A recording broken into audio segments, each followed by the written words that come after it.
Hello everyone, welcome to our channel. Durga Kund Varanasi जो माता सती के शक्तिपीठ में से एक है। कहते हैं काशी महादेव की नगरी है जहां स्वयं महादेव वास करते हैं, लेकिन कई लोग इस बात को नहीं जानते हैं कि काशी में महादेव ही नहीं माता दुर्गा का भी वास है। बनारस में माता दुर्गा का शक्तिपीठ है।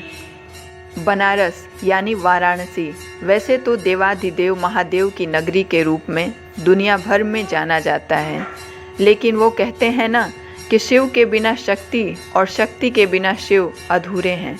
इसलिए वाराणसी में माता दुर्गा भी वास करती हैं। वाराणसी में जहाँ एक तरफ काशी विश्वनाथ मंदिर है, वहीं दूसरी ओर दुर्गा मंदिर है जहाँ माता दुर्गा की स्वयंभू प्रतिमा है। वाराणसी के इस दुर्गा मंदिर को 18वीं शताब्दी में एक बंगाली महारानी द्वारा बनवाया गया था। मंदिर के दाहिनी ओर दुर्गा कुंड के नाम से जाना जाने वाला एक आकर्षक तालाब है, जो वास्तव में मंदिर की सुंदरता को और अधिक बढ़ा देता है।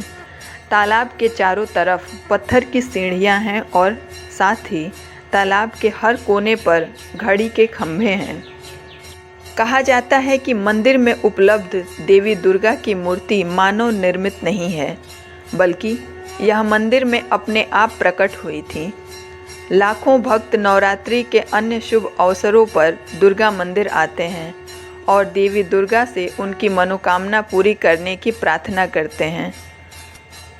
कुछ भक्त मंदिर के इमारत के चारों ओर चक्कर लगाते हैं और माता से अपनी मनोकामना पूरी करने की विनती करते हैं।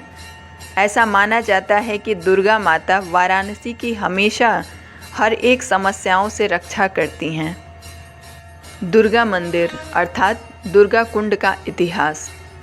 कहा जाता है कि अयोध्या के राजा ध्रुव संधि की 2 पत्नियां थीं, मनोरमा और लीलावती।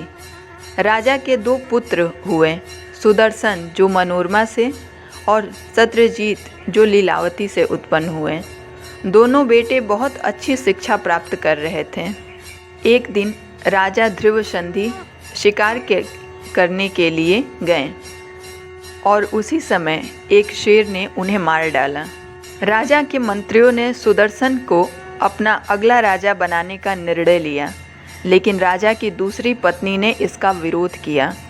लीलावती के पिता ने सुदर्शन को मारने की योजना बनाई और मनोरमा इस बात से डर गई और उन्होंने अपने बेटे को साथ में लेकर उस राज्य को छोड़ दिया और अपने पुत्र की जान की रक्षा करने हेतु वह त्रिकुटाद्रि में संत भारद्वाज के पास चली गईं। एक बार की बात है कि सुदर्शन अपने दोस्तों के साथ खेल रहे थे। वहीं पर उन्होंने एक शब्द सुना, क्लेबा, जिसका अर्थ होता है नपुंसक। कुछ दिनों के बाद वह वास्तविक शब्द भूल गए और हमेशा क्लेम का उच्चारण करने लगे। संत ने देखा कि उन्हें वैष्णवी की पूजा करने की विधि सिखाई और वह देवी वैष्णवी की पूजा करने लगे। कहते हैं कि उनकी भक्ति से प्रसन्न होकर देवी एक बार उनके सामने आ खड़ी प्रकट हुई। वह उनसे खुश थी और उन्होंने युद्ध के मैदान में हमेशा जीतने के लिए एक आध्यात्मिक धनुष एवं तीर प्रदान किया।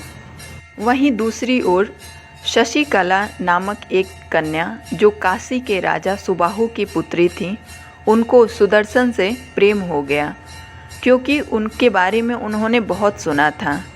एक रात माता वैष्णवी ने उनके सपने में आकर सुदर्शन से विवाह करने को कहा।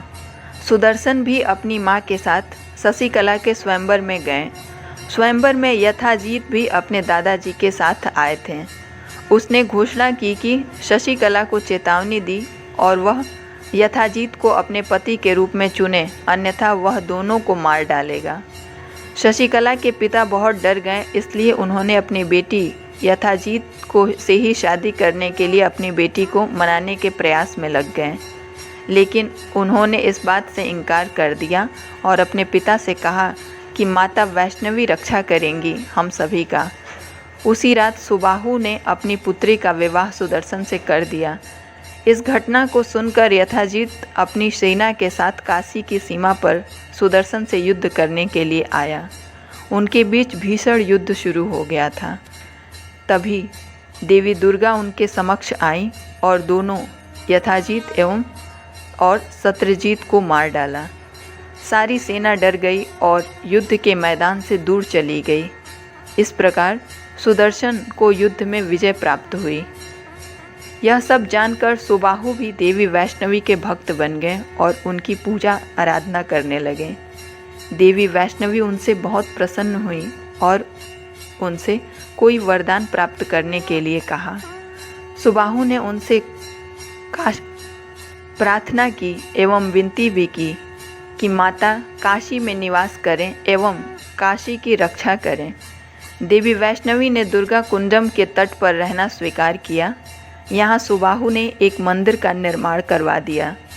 विजय के बाद सुदर्शन अयोध्या चले गए और अयोध्या पर शासन करने लगे एवं माता वाराणसी की रक्षा हेतु दुर्गा कुंड मंदिर में आईं।